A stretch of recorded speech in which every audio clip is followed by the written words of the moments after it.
السلام علیکم ورحمۃ اللہ وبرکاتہ۔ محترم ناظرین، محترم سامعین، آپ دیکھ رہے ہیں اسلامک معاشرہ یوٹیوب چینل۔ شرعی مسائل کی رہنمائی میں ہم لوگ بہت ساری باتیں سیکھ رہے ہیں۔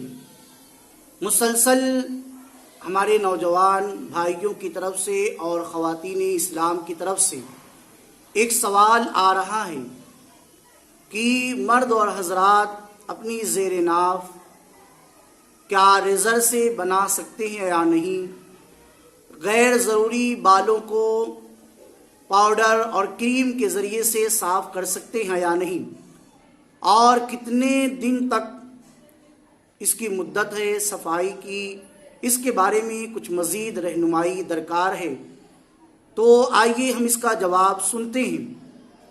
آقا کریم صلی اللہ تعالی علیہ وسلم کی بارگاہ بافیض میں صحابہ کرام ہر طرح کے سوالات کیا کرتے تھے، اور بارگاہ نبوی سے انہیں ہر طرح کے سوال کے جوابات مل جاتے تھے، اور وہاں لوگ صحابہ کرام اس طرح کے بھی سوالات کیا کرتے تھے۔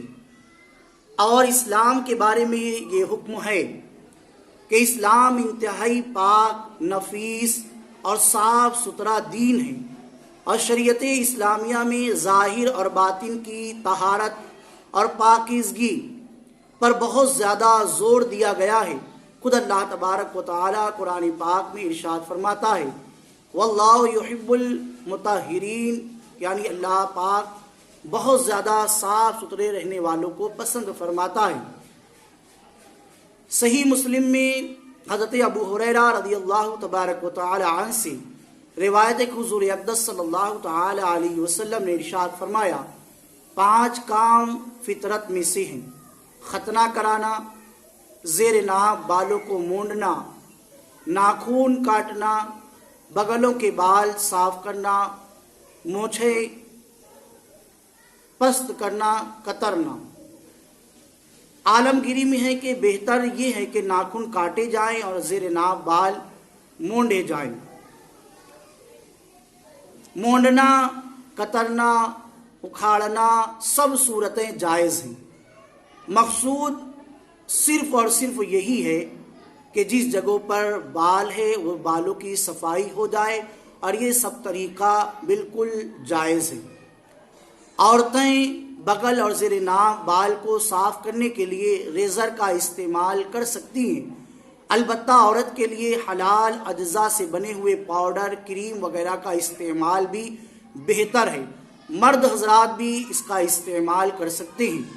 اعلیٰ حضرت امام اہل سنت امام احمد رضا فتاوی رضویہ جلد نمبر 16 صفحہ نمبر 427 داڑھی، حجامت اور ختنہ کے باب میں مسئلہ نمبر 13 میں فرماتے ہیں، مونڈنا، کترنا، اکھاڑنا سب صورتیں جائز ہیں۔ مقصود صرف اور صرف یہی ہے کہ اس جگہ صاف صفائی ہو جائے، منہ، زیر ناف، بغل میں، اور وہ سب طریقے سے جائز ہے۔ ملا علی قاری نے مردوں کے لیے اکھاڑنا اور عورتوں کے لیے کترنا کو پسند کیا، لیکن اگر مرد و خواتین اگر سب جس طرح سے بھی چاہے کر سکتے ہیں، یہ کرنا بالکل جائز ہے۔ آئیے اس کی مدت سماعت کرتے ہیں، اس لیے کہ بہت سارے نوجوانوں نے یہ سوال کیا کہ یہ سننے میں آیا ہے کہ اگر 40 دن اسی طریقے سے رہ جائے، اس کے بعد جو نماز پڑھی جاتی ہے وہ نماز نہیں ہوتی، اس کا کیا حکم ہے؟ سنتے ہیں۔ کم از کم ہفتے میں 1 مرتبہ یہ کار خیر، یہ صفائی کا کام کرنا ہی چاہیے۔ 15 دن میں بہتر ہے، اور 40 دن سے زیادہ چھوڑ دینا یہ جائز نہیں ہے، بلکہ وعید کا مستحق ہوگا، بلکہ گناہ گار بھی ہوگا۔ حضرت انس بن مالک رضی اللہ تعالیٰ عنہ سے روایت ہے کہ ہمارے لیے مونچھیں کترنا، ترشوانا، ناخن کاٹنا، بغلوں کے اور زیر ناف بال صاف کرنے کی زیادہ سے زیادہ 40 دن مدت مقرر کی گئی ہے۔ صحیح مسلم شریف کتاب الطہارت میں آپ اسے دیکھ سکتے ہیں۔ 40 دن تک جسم کے غیر ضروری بالوں کو چھوڑ کر رکھنا مکروہ تحریمی ہے، اور مکروہ تحریمی یہ حرام کے قریب ہوتا ہے، یعنی اس طرح کرنے سے گناہ بھی ملتا ہے۔ ہاں ایسا کرنے والے کی نماز ہو جائے گی مگر کراہت کے ساتھ، اور وہ بھی سخت گناہ گار ہوگا۔ 40 دن تک یہ کام نہیں کیا گیا، لیکن اب اسی طریقے سے نماز پڑھنے کے لیے آ گئے، تو اس نماز میں اس 40 دن کام نہ کرنے کی وجہ سے، صفائی نہ کرنے کی وجہ سے نماز میں کراہت آ جائے گی، اور وہ کراہت تحریمی ہوگی، یعنی اس نماز کا ہمیں پھر سے دوبارہ پڑھنا پڑے گا۔ صفائی کا حکم اسلام میں دیا گیا ہے، لہٰذا مرد و حضرات اس پر بہت دھیان دیں، اور جو مدت بتائی گئی ہے اس مدت پہ بھی لحاظ رکھیں۔ ڈسکرپشن میں واٹس ایپ نمبر بھی ہے، اور مزید تفصیل ہے، آپ اس میں جا کر دیکھ سکتے ہیں۔